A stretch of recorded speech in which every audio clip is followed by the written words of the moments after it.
Ladies and gentlemen, this is the Boots and Backstraps podcast. Brought to you by Homes by Shane and produced by Danny Geo Productions.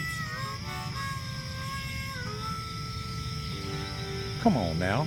The hunt is on, looking for backstraps, way deep in the woods, tracking in a swamp to a hay field under the harvest moon. When the tags are filled, it's time to switch up our boots. Head down to the honky-tonk, get us a swing dance or two. We're talking about boots and backstraps. Hey everybody, this is a show where we talk all things hunting and country music. From the classics through today. From big bucks to bull elk. We've got it all. Well, folks, welcome to another episode of Boots and Backstraps. I am your host, Shane Michael, and I'm joined in studio as always by my well-dressed Mr. Tom Katz. How are you, sir? Come on now. Come on I'm now. doing wonderful. Got my Twins gear on. Yeah. Just watched a couple of Twins openers, and they have an amazing, amazing team this year. They do indeed. So we're looking forward to watching some baseball this year. And the Minnesota Wild, they're doing well, except for last night. They got smoked by the St. Louis Blues. I don't know what the deal is with the Capo Kakinen, their younger goaltender, had a really great start to the season, and lately he's been struggle bus. Yeah. So they're still going to be a fun and exciting. I think they're going to make the playoffs, and for sure they are. They're going to contend. They're like number 3 in the division, and they have a pretty good margin on the number 4 team. So yeah, they'd have to basically go right in the toilet to not make the playoffs. Before last night's game, I think we're number 3. You're right. Yeah, it was the Avalanche, Las Vegas, and then us. And they would just about, like I said, have to go right in the tank for the rest of the year to not make the playoffs. They're not going to. They've got some. I love our new coach. Yeah, agreed. I love the new coach and the new GM. Yeah. I think we're gonna. If they have to win a Stanley Cup before I die. Last time the Minnesota North Stars were playing in May against Pittsburgh. I was in Canada bear hunting, spring bear hunting. Oh boy! And boy, we had this little radio, and we were trying to find it. And on the way home, we caught the last game, and we got our butts kicked. And so I'm like, all right, next deal. 1991. 1991, yeah. And when did Norm Green move them? Was it 94? That dirty dog. What was that? I think it was 1993, but I can check. Yeah, check it out. All right, well, TK, I know you have said several times now in our sort of intros and that kind of thing that we're going to have colorful personalities on the episodes. And so far, we've been true to the course. We have. We've had some very, very colorful guests on our show, and none more colorful than my old friend Bill Robinson, Robinson Laboratories, the creator of Scent Shield, which is commonplace all over the world now that for hunters who want to try and trick the nose of a game animal. Mm-hmm. And let's introduce Bill. Bill, it's great to have you here. Welcome in. Boy, do I feel honored to be here in the first place. We're honored to have you. We are. Well, anyways, yes, thank you. Yeah. Bill used to be at all the shows, all the sports shows. And I think, Bill, I remember seeing you quite a bit at the Deer Classic at the Hippodrome in St. Paul, but I know you went all over. You went out to Pittsburgh, and why don't you tell us a little bit about that in the early stages of Scent Shield?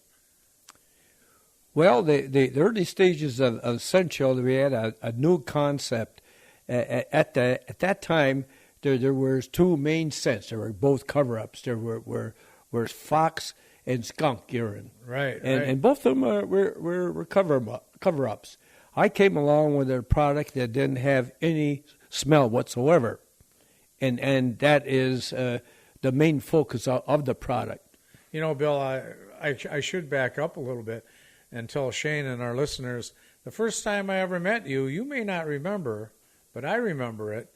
You showed up at our mutual friends club, the Calhoun Beach Club in Minneapolis, and you had a product, and you were trying to market it into locker rooms, workout facilities, and yes. the Calhoun Beach Club certainly had a state-of-the-art, beautiful yep. athletic facility. And you presented this product to Bob McKay. Yes. And if I'm not mistaken, I remember you had something that, What was the purpose for the product there with Bob? well, you spray it in the lockers. Oh, You know, you got your gym clothes in there, and I think Bill was carrying around with him in a baggie a piece of cloth that had a pretty foul odor. And then you'd pull it out, you'd smell it, you'd almost gag. And then you'd spray it with the scent shield product, and it was gone. And I'm going to let you tell the story, Bill, because I only know bits and pieces of it. But I remember you were at that stage trying to market this product to athletic facilities. And then I know that you met our good friend Bruce Hadella. And for those of you that are listening, Bruce is in the United States. He's like the biggest guy in marketing different outdoor products. And I think you guys were having an adult beverage in a lounge at an airport. And Bruce said, and you can correct me if I'm wrong, Bruce, you know, hunters would love this product because you explained how it worked to them. And is that or is that not? Well, let's start with Bob McKay, and then we'll go to Bruce. All right. Well, I had a product that I felt deep in my heart that the chemistry was right, that this thing really worked. Yeah. I believe that with all my heart. But the point is, where would be the market for it? Yeah. Like spraying inside your shoes, yeah, whatever. And I went here and you sprayed in the locker rooms, and yeah, you know, oh yeah, we could, but whatever. So as I looked at the whole waterfront of perhaps people that might be interested in the product of this type in the first place, I doesn't take all be all that smart, but anyways, hunting it was a big thing. Yeah. Because when you mention this to hunters, oh yeah, but you mention hunters, boom. God bless every hunter. They have the hunting gene. They don't like they're passionate about their sport. Yes. One guy gets a deer, they tell the other one, and they tell stories and this and that. Next thing I said, boy, we have something. Yeah. So I was in there and presented to a lot of people, and they had, and that's one thing about being an entrepreneur. You don't understand the word no. You can't. Just for me, it was like spinning at a battleship. Whatever. Yeah. I could tell you a little. I'll tell you. Yeah, tell us a story. There's three reasons. You know, you're up against a guy and you're not getting anywhere with him. You know the darn guy, he's not going to buy it. So you kind of sense that. So you say, instead of wasting more of your time verbalizing about the product, you'll say, there's three reasons why you won't buy this product. Either you don't have any money, or your credit isn't any good, or you're so damn dumb you don't know what I'm talking about. Of course, he's going to walk away, but you feel good about it. But the big thing... It could be a combination of the three, right? The big thing is you don't accept that. So here I was at a show, with Bruce. It was Houston, Texas. It was the SHOT Show, the biggest show of all. You bet. And at that time, I think it was about in 1981, summers in that vicinity. And I was there in my booth, well, I'll show you what the big thing that I thought that could sell the product. I had a little strip of cardboard, and I put a drop of human perspiration on it. And it is just like giving out communion in the Catholic Church. All you guys with their noses go like this, and they all agreed, yeah, it smells, And then I came along with scent shield, and boom, I wiped it out. No smell whatsoever.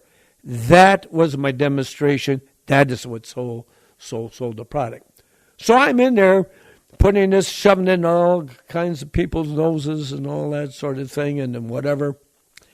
And most of the reaction, they're used to smelling something like skunk or something like this.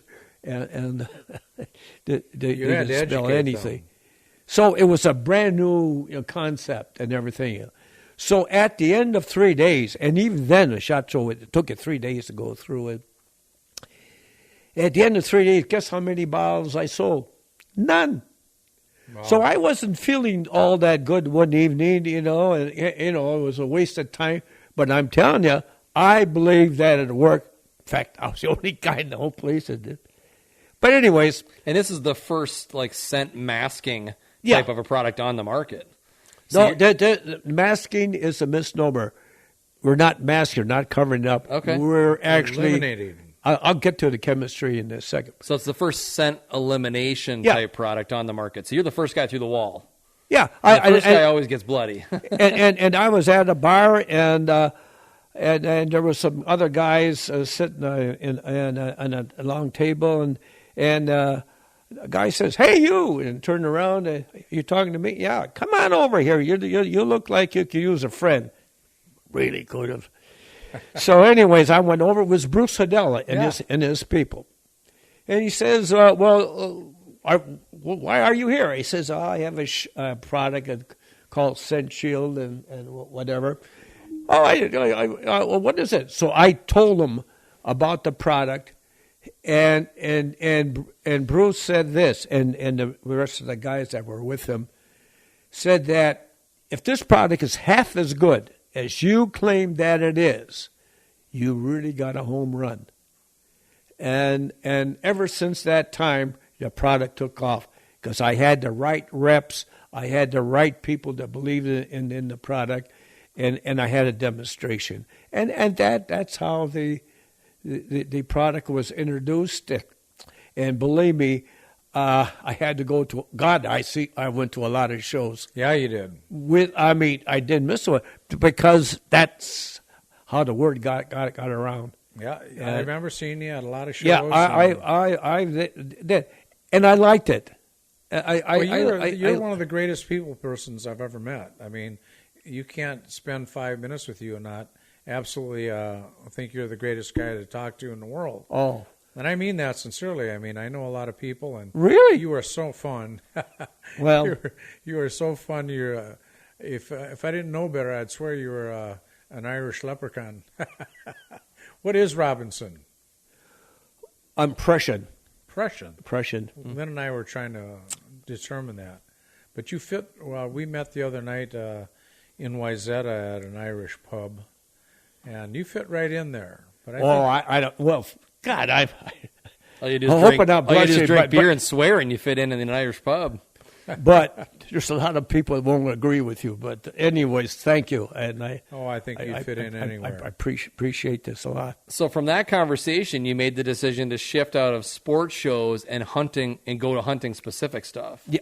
Hey, forget about the gun hunters, bow hunters. Seems like the bow hunters. Right. I'm not a hunter myself.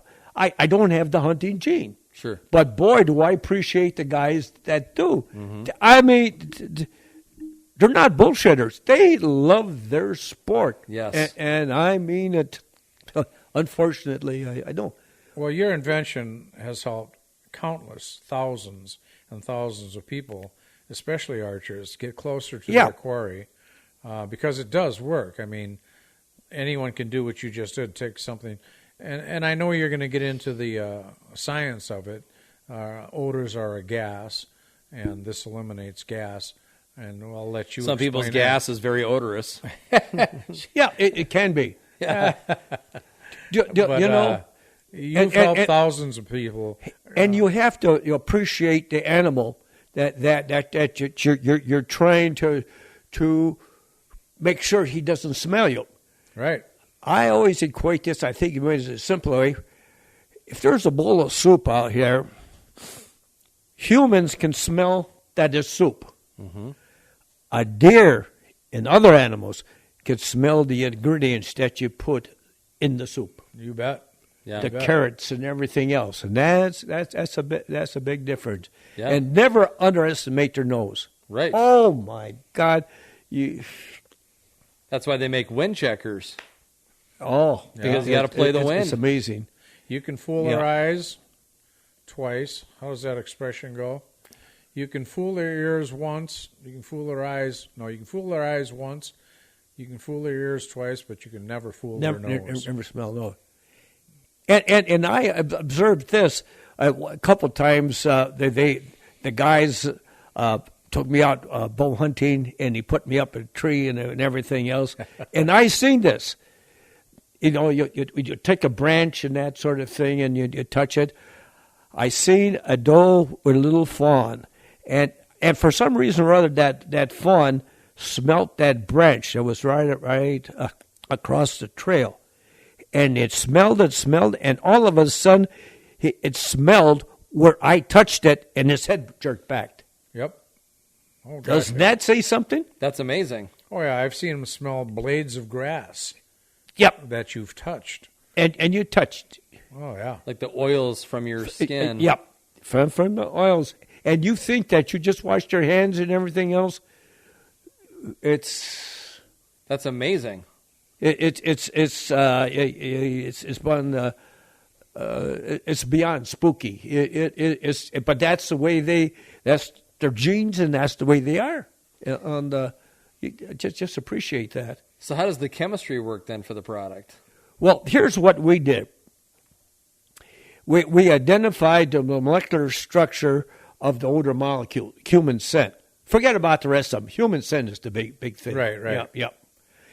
And when you do that, you have, the molecular structure. And where you have the double bonds, that is where the weakest point that you can attack this odor molecule. You replace it with a higher molecular product that doesn't have a smell. Concept pretty simple. So if you don't have a gas, and this it turns it into a solid for all practical purposes, turns it into a solid, and you won't have a scent. And it's a permanent chemical reaction. When you think about it, that's pretty neat. That is very cool. It's a permanent, so you don't have to it's whatever. Yeah. But the point is, it's an one-on-one confrontation. By that I mean that essential spray has to come in contact with the odor molecule for it to work. Yes. If you're smelling here and you spray over here, so again, I went hunting with these guys and whatever, and they're using Essential. Of course they use Essential. I gave them nothing. So they go, sup, sup, sup, sup, sup. Geez, I said, no, you don't have to dunk yourself in, but make sure you have a pretty good even flow. Yeah, you got to cover yourself. And pay attention to where your primary sweat glands are. Yeah. Underneath the arm and their forehead, whatever. And if you do all this thing, you have a pretty darn good chance of being successful. Yeah, absolutely. Well, I've seen it work firsthand myself. I've been using your product ever since I met you, and that was in the 70s when I first met you. And what year did it first come out on the market, Bill? In 85. In 85? Yeah, that's when I met Bruce, and then we just took it over there. And yeah, so let's take that Bruce conversation. He says, you got a home run here. What happens after that? Then I went to more shows. I moved to more shows and whatever, and slowly and surely word got around. So I was making it down to my basement, and I had monks living up. It was a 15th and Lake Street, and in Minneapolis, it's not what you call a plush area, but that's all I could afford, but I was having fun. I mean, anyways, I had the monks living upstairs. I don't know how many are up there, anyways, and they went down there and they helped, and I gave them so much per bottle, and then I sold it, and then I had I could carry 6 boxes at a time, went up the stairs and filled up the trucks, and we're doing pretty nicely. Gee whiz, I was doing it. All of a sudden it hit, and actually there were fights. They lined up for the product. They lined up. I believe at the shows. They lined up, and there were fights and this and that. Next thing, and I'll never forget this. A guy, I think it was South Carolina, calling me up. He says, Bill, I want some of it. Well, first, how many? What? Send me a pallet. Well, I don't know what the hell a pallet is. Anyway, sold it. But boy, that's how it came. Wow. So then at that point, you got to line up a manufacturer because you can't keep making it in your basement, right? Then I had, and even bought some machinery and everything else, and then we went to one place right after another, and whatever, and to be brutally frank, God had His thumbprint all over me and my business. Yeah. Yeah, He does. He has He his did. thumbprint on everything. And that's what I believe, but that whatever. And the main thing is, I had fun doing it. God, it was just seeing your buddies. I don't know if you sold any or what. We had fun.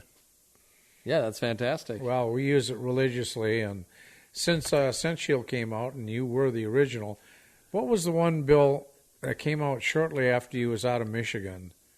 And it's Scent. Oh yeah. Was it Scent Blocker? Or? Yeah, they're right here. The Bergeson people, they're right here in town. But there was one specific one. They had everyone came out with the charcoal lace. Yeah, suits. that was a charcoal thing, and we went to the charcoal clothing. Right. In fact, we were one of the bigger clothing people in business. Geez, at one time I couldn't believe it. It was in excess of $30 million a year. Bill, I've Wow. got some of that charcoal clothing hanging right on my rack right there. Yeah, we really did. And clothing and all that sort of stuff. You had to throw them in the dryer and get it hot to activate the charcoal that was woven into it. And since you started it, there's been a variety of brands. Yeah. There's a variety of brands. How did that work, Bill? How did so many people come to? Well, what do I know? Starvation is and poverty is a pretty good motivator to think of things and whatever. Mm-hmm. And I've hired a patent attorney that didn't know what he was doing. That product should have been patent. We went to the patent office and they say that we were refused, and I know now that's when you first begin to fight. They refuse it. And there's reasons for it, so you dance around their objections, and they come up and you try to get to a point where they wouldn't refuse it. Right. So, I've heard that. I've heard that about a lot of different products. That they're going to refuse you like a half a dozen times. So anyways, I didn't know, and so I let it go, and I don't know how many duplications there are of this. Well, that's kind of a little bit sad, but it is what it is. So none of these new ones that come out. And there's a variety of them. None of them had to pay a royalty to. No, it wasn't patent. They could do anything you want. That's tragic to have you come up with something like that. Oh, but I made money and I had all the fun. And gosh, I'm a rich guy. Are you still making money on it? No, I sold it and Okay. and I did it. And How long ago did you sell the rights and company and all that? But it's about 14 years ago. Okay. Yeah. So you had a lot of time. It Yeah. was a great product. You had a lot of great. I know you were touring around. Your sidekick was Miles Keller, Oh yeah. and I know that some of our listeners probably remember who he was. He was right up there with Chuck Adams as one of the greatest. Oh, yeah. retail- He was. Oh man, he had amazing stories, and he didn't seem to really like the social thing. No. The social aspect of it, and he's more of a quiet guy, and he didn't like being in the spotlight too much, I don't think. But you spent a fair amount of time with him. Oh, I did. And I asked Smile, how in the hell you can go up in the tree and keep him from going nuts? Because the deer don't show up every 5 minutes. Sometimes you don't see a deer for weeks, or don't see anything. He looked up at the clouds, and he could picture faces in the clouds. He could see a squirrel and imagine the things that would a squirrel done. In other words, he really appreciated nature. Right. more so than any. And he could look at these things and kept himself entertained. I think a lot of hunters can relate to that. I know I can. Watching the birds, and Yeah. watching actually, I can't tell you how many times while rifle hunting, Yep. I've had a little chickadee land on the barrel of my gun. I did have a little chickadee land on the stabilizer of my bow once, and just watching Yeah. the squirrels and what other animals you see, it's fun, and it's something it might sound like a simple pleasure, but you ain't going to see that downtown Minneapolis or just out on the streets. Being one with nature is really, really a cool thing. I'd like to ask Killer Kyle if he can find any old pictures of Bill and Miles Keller. Miles Keller was quite the celebrity for quite a while there. Oh, he was. Should be able to find He something on was, him. and he could do. He was. What a nice. He calls me every now and then. Does he? Oh yeah, and Where's he- I really feel humbled. He says, Bill, you gave me a chance where other people didn't. And we paid him a little money at the time, and I was always after him to write a book, and he wouldn't do it. He just wasn't. He just likes to be out in the woods by himself, and whatever. Yeah, a lot of hunters are that way. Maybe he had a hostile environment back home. I don't know, but some of these women are tough to live with. Maybe just get away. I don't know. I'm not assuming anything. But anyways, Miles was Miles, and he appreciated it to be with himself out there in the woods. You like the solitude. Yep. I heard. Does he live in Wisconsin now? Or Yep. That's what I heard. And yeah, we don't hear about him anymore. he held the record at one time for in America for the largest amount of Pope and young deer. Yeah. Wow, that's Oh, man. impressive. I think his he has. He was a pretty amazing archer. That's for darn sure. I wish he would write a book because I'd like to read that. Yeah. Yeah, it would, but he won't do it. But what a wonderful boy! That's what you remember about business, not the money and not all those. The people and the fun you had. Those are the stories. Absolutely. Absolutely. So you've been keeping busy. It's been quite a run for you. What have we got here? There's Miles. Bowhunter Hall of Fame, Miles Keller. Bowhunter showing excellence in the field of bow hunting. Trophy whitetail deer. Yeah. And Miles is what I consider cowboy values. I want to be people who have cowboy values. When you shake their hand, that's it. Well, you're talking to two guys that I know know the cowboy values, and we have read the Cowboy Bible, and what is it we had on the wall at the Hog's Breath? The Cowboy Code. The Cowboy Code. Quote that for us. I told you, Tom, I don't have it memorized, but we can find it. Tom or Kyle, see if you can find the Cowboy Code. Or the Cowboy Commandments. It's the 10 rules to live by, basically. The Cowboy Commandments. Cowboy belief system. Yeah. Yeah. Boy, I wish we could get. Yeah, we need to get back to that for sure. I as don't a know nation. how. Yeah. I don't know. That's the key. How do you get back to something that was of such great value Mm-hmm. in this day and age? Boy, That's that's the a challenge. topic of conversation that could go on and on and on. We don't want to go there. Well, Bill, you're an inventor, and I know I've seen other products that you've put out there. Is there anything special that you'd like to share with the listeners that you're Well, working what else on? what else did you work on other than scent shield? Because I'm Well, very curious now.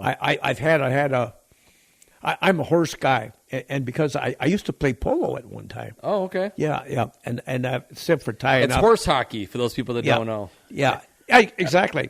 And did work, but it's fun to develop, but you get to a point where you have to be pretty stupid to know that it's not going to work, and you have to give up, or if you do,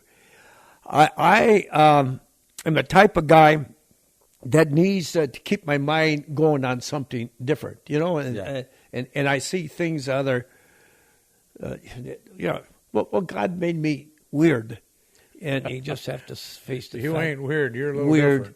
different. but anyways, I developed a product that will help people prevent them from having back pain, and that's a big market.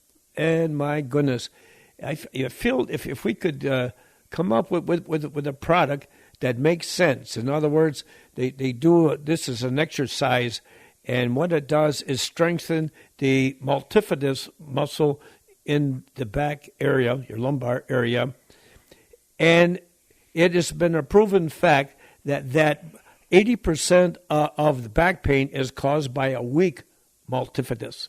And if you have a weak multifidus, the vertebrae is all over the place. It isn't straight where it should be. It's all and rubs against the nerve branches that feed into the sciatica nerve, the big one down here. So, anyways, you have this pain, and if you could keep these vertebrae or these bones straight instead of collapsing, there's a good possibility that you won't have this pain. And what it is an exercise that fits on a chair. You go back and forth and whatever. And I don't have the final product, but I had enough encouragement that I think there is something to it. Well, if you can help back pain, oh my gosh, talk about hitting a home run. Yeah. It's a big problem in the U.S. I mean, every The hunter world. in the world would like to be invisible, have their scent invisible to animals, but like you said, I don't know what the percentages of people, but everyone seems like it's tweaked their back. I know a lot of contractors, a lot of cement guys have horrible back pain. Yep. And whether you're a gardener or whatever it is you're doing, boy, a lot of people have certainly hurt their back, and if they haven't yet, they're probably gonna. Yeah, because if you have a weak multifidus, that's true. It is so true.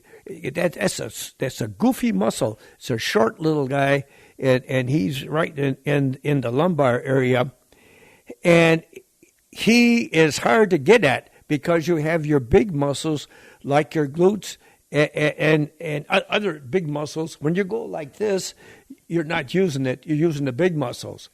So what happens that it becomes weaker and weaker, and then fatty tissue takes over, and the big question: how do you get to this multifidus? Yeah. And that is what this machine does. Isolates it. Isolates it under pressure. We have a thing that you under pressure, and you exercise the multifidus to a point where it becomes strong enough to keep the vertebrae from rubbing up against the nerves. Yeah, fantastic. So, Pain relief is good. Yeah, you explained that well. I think Did I? that- Yeah, it's very technical. Yeah. Oh. But you explained it so anyone could understand it. Well, what we're going to do here quick is I think we're going to take a little break. And when we come back from the break, I'd like to ask you a little bit more about some of the adventures that you had with Scent Shield. We can talk a little bit more about maybe some of the shows that you went to, some of the people that you met, maybe some other adventures and fun stories you can share with us about the Scent Shield, and wrap our hunting audience back in. And so stick around, Bill, and of course TK, and folks, we will be right back after the break.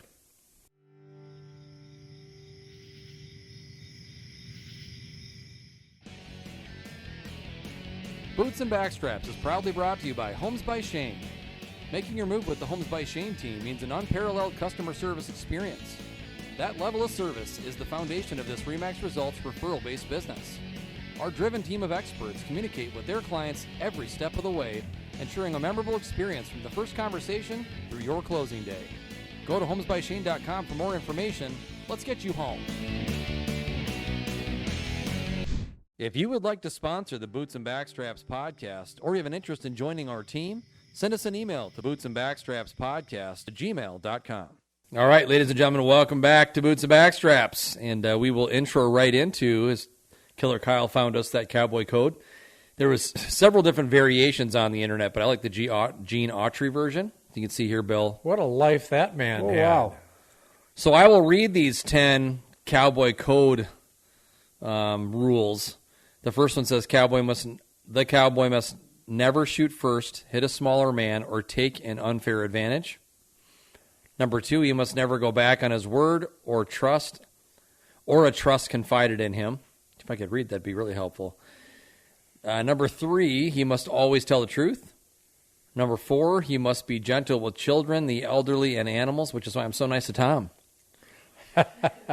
You calling me an animal? I was going to say, which one is he? Yeah. He's the last 2. Number 5, he must not advocate or possess racially or religiously intolerant ideas. Number 6, he must help in people in distress. Mm-hmm. Number 7, he must be a good worker. Number 8, he must keep himself clean in thought, speech, action, and personal habits. Wash those armpits there, TK. Mm-hmm. Number 9, he must respect women, parents, and his nation's laws. I'm going to say the nation's laws. And number 10, the cowboy is a patriot. Yeah. Don't you wish we could go back to that lifestyle? Wow. Yes, I do, with warp speed. Bill, I know you're an old cowboy. I know that you used to go up to the Calgary Stampede, the Cheyenne Frontier Days, and I think there's another one you're going over to by Augusta, Montana, place where I've hunted elk. Tell us about those shows, and because I know you're an old horse guy. I know Yeah, you I used to am. play polo. I'm to get into a horse's mind is really something, and they're so much different than dogs. A dog, when it looks at a human, it looks at him with love. They're love, period. Dogs love. Unless you're the mailman. Horses look inside you. If you're a little bit nervous around a horse, he'll pick up your nervousness, and he'll figure, if you're nervous, I have to be nervous because there's something out there, a predator is going to get me. Yeah. And horses are all about self-preservation. And the cat, they just look at you and walk away. They're independent. Yeah. So that's the mindset of horses, yeah. Yeah, we could talk about Primarily. cats. Independent, indifferent. Oh, yeah. I'm not a cat person. I just think they lay around and lick their butts all the time. Yeah. I don't think any of us are cat people. Shane's And jealous. Forgive us. Yeah. I definitely don't have that kind of flexibility anymore. Forgive us, all of you cat lovers out there. Yeah. Ever since I lost that flexibility, my breath has improved dramatically. I don't Yeah. know if the two are linked in any way, but Yeah. it could be one of those things. Your breath has improved as well. But what I like to do after the rodeos and things like this and whatever, and I've been to Montana for like Cheyenne Frontier Days. Now, there is really some... That's the granddad of rodeos, isn't it? The Cheyenne Frontier, it's a whole week, and the whole town is shut down, and if never been there. But there's one that I've been going through. It's in Augusta, Montana. It's right before the Bob Marshall Wilderness. And then they just have a one-day rodeo. But before and during the week a little bit, you'll go into these bars and you talk to some of these cowboys that are around there. And for me, it's fun because, when they say something, they mean it. Oh, yeah. And then one thing that I found out, don't pick a fight out with any of them. They are the toughest darn people. Oh boy, even absolutely they skin. are. Oh, you just don't. So even if you want to fight, don't. No. You're not messing around. If you're going out west and you're going to hang out with the real cowboys, they Yeah. are tough as nails. Oh yeah. Yeah. Oh yeah. Yeah, I'll tell you a quick story. I was in, the first time I ever went out west, I was in Wyoming. We were out of Gillette, and we were mule deer and antelope hunting. And this is back in the 70s. And, being a disc jockey and doing what I do, I like to talk to people and I like to socialize. I was waiting for my pals to meet at this bar that I was in because they were hunting in a different area. And I was being served, I was having a shot of blackberry brandy, which was kind of a thing back then. And a guy next to me says, "You might want to think about leaving." And I'm like, "Why?" He says, "You see that guy walking towards you with his pistol out?" He says, "That bartender's his girlfriend. He doesn't like that you're talking to her." And I wasn't flirting with her. I was just... Wait a minute. Wait a minute. You weren't flirting with the bartender. I have had a very flirtatious nature, so maybe I thought I wasn't. Okay. But I'm telling you, and I'm telling Through you... the filter of Tom, there was no I'm flirtation. telling you the honest truth. This guy's walking from one end of the bar towards me, and he had a pistol in one hand, and he had a big old Bowie knife in the other. And he's staring at me, and I'm like, "Well, you don't have to tell me twice." I threw my shot down, and I walked out the door, and fortunately my friends were just pulling in. I said, "I think we're going to go somewhere else." Yeah. I mean, it's a true story. It might sound very fictitious, but my first experience out west, and I learned right away, keep your yapper shut. Yep. It's not like Vale. The Wild Or West. Aspen. Right. Right. The Wild West. Yeah. So, Bill, when you started getting in with the hunting crowd with Scent Shield, obviously the reception was great. People were excited about it. You mentioned that they were lining up at all the shows and even getting into some physical altercations to get the product. What were some other like fond memories that you had of shows that you attended or maybe people that you met? Well, I'll never forget one guy came up there, and you know, I had my little strip of cardboard, and I was going to put, you know, whatever, and I thought he was another guy, but this guy was overweight, you know, whatever. So I'm giving him my very best presentation, and at least I thought it was pretty good. But I know he wasn't buying anything I was saying. So did you go to your three questions? What's that? Did you go to the three questions? No, I didn't. Oh, okay. I no. And I right in the middle of it, I said, "Now, I know this is not registered. Well, what do you use?" He says, "I use skunk." I says, "Well, wonderful. How do you use it?" I thought, you know, you put it outside. No, he says he puts it right on him. Okay. He puts it on his shoes. The bottom of your shoes, typically. I said, "Well, what does your wife say when you walk in the house smelling like a skunk?" And he said, "Who gives a shit what that old bitch thinks?" Well, can you imagine what kind of marriage? Yeah, that was not a match. You knew you weren't going too far with this clown. Wow. But anyways, that was one of the... So, but he clearly didn't buy anything then? Oh, no, he didn't buy anything. But I can imagine his home life was not the best.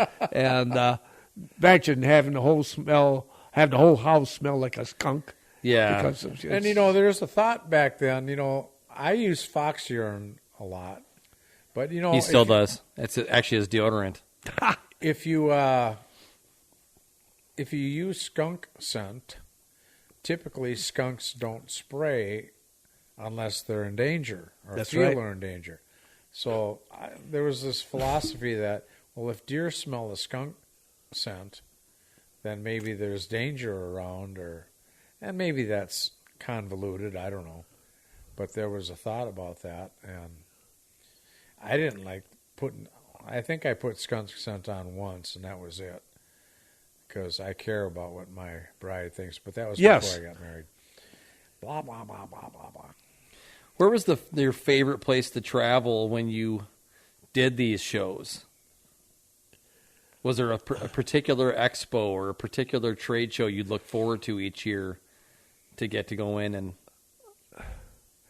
Well, I've the SHOT Show, of course, was always That's a always big the one. biggest. But it got so big. Oh my goodness! It's got now. I think it takes almost a week to go to it, and the only place you can have it is in Vegas. And The biggest yeah. convention halls, like Las Vegas, Yeah. are the only place you can have the SHOT Show. Yeah, anymore. it's And there's only like 3 or 4 places. What do they call it? The SHOT Show. SHOT stands for, it's an acronym, and Killer Kyle, would you please pull up the SHOT Show and explain to us what the acronym is, because I don't remember. Shooting, Shooting, hunting, outdoor trade show. giddy up. There we But SHOT go. is a beautiful name for it. Yeah, it's a great show. And the ATA show is archery, Archery Trade Association, I believe. The ATA show. So the ATA for archery is the biggest. Yep. And when I went to the last one, it was in Louisville, Kentucky, and because it's a monster hall, convention center. And then they did it. Did you have a hot brown while you were in Kentucky? A what? Hot brown? A hot brown. Yep. Famous in Louisville. Well, Louisville, you know the three things Louisville are famous for? The Louisville Slugger, Right. the Kentucky Derby, Uh-huh. Yeah. and Muhammad Ali. Muhammad Ali's from Louisville? Yep. I didn't know that. Now, what's the Louisville Brown? Hot brown. Hot brown. Is that a hot dog? No, hot. Kyle, see if you can find a picture of a hot brown. It's Yeah, Kyle working today.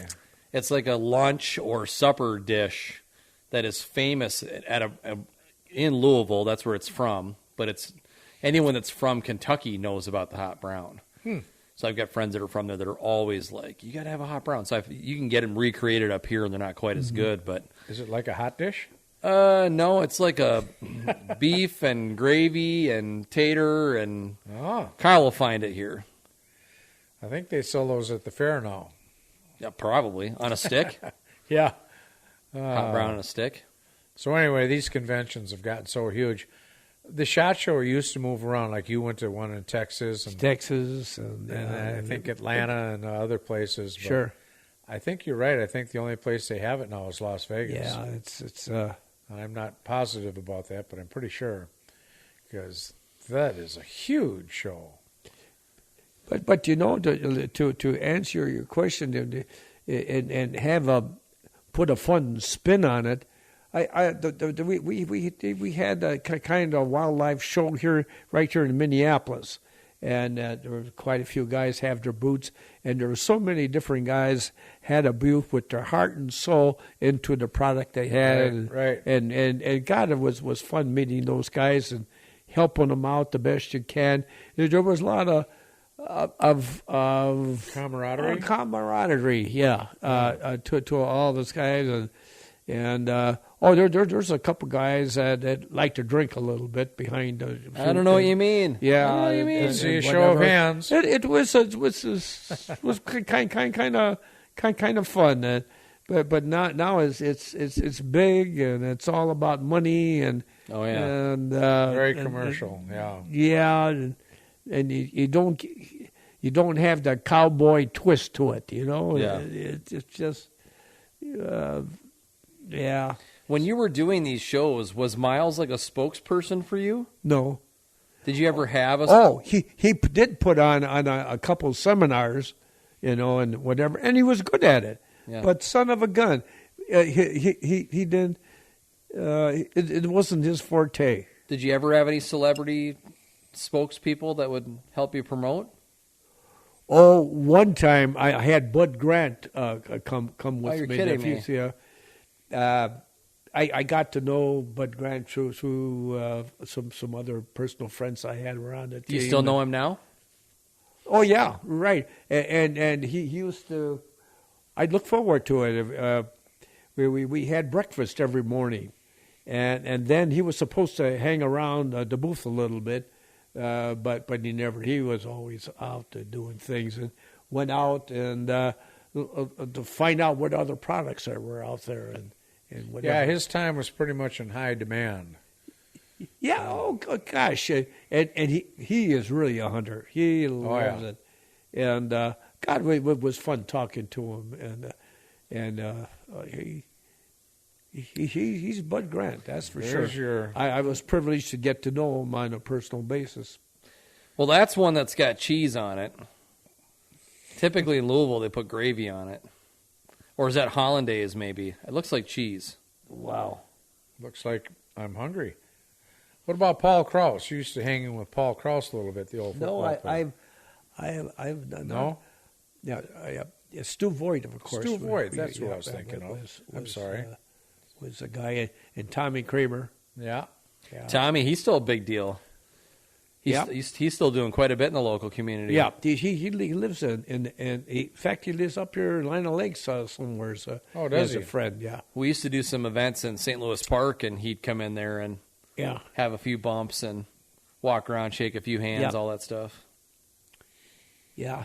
Oh, he's a fun guy. Yeah. Robinson Outdoor Products. Yeah. That was an amazing. I guess let's go right to the very. What made you even think of doing that? I mean, what made you think of creating a product that would eliminate human odor? I mean, well, other than deodorant. When I was working, it's called Filmenhart Laboratories.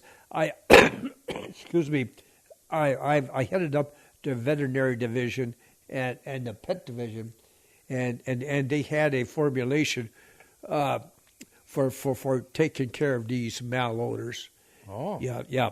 And then what I did when I bought the company, I've took all the ingredients that had a smell in that original product and came up with Scent Shield, looking for a market. right. Looking for a market because So they you had created the some product smell. and then looked for the market. Yeah, looking for and of all the markets, the obvious one was the hunting market, but specifically the archery market, Right, the right. bow hunting market. Yeah, I'm surprised those first people that you saw at the SHOT Show in Texas didn't just jump on it. I mean, No, as an archer and as passionate as we are, and well, I guess scent control and people just used to play the wind, and quite frankly, they just used to roll the dice quite a bit and just wherever the wind blows, and if they wind us, tough luck. But I don't think they really calculated their scent, because quite frankly, they didn't use camouflage either. Used to wear blue jeans and a plaid shirt. I've actually killed animals doing that. Don't you feel like as the technology got better? that the scent industry is going to go from here now, from where we are today. Well, in it's the clearly future. it's flooded right now with as many different products, how many different brands there are, and all the brands are competing for who can come up with the next way to utilize Well, the scent Ozonics, elimination. I think, has done that.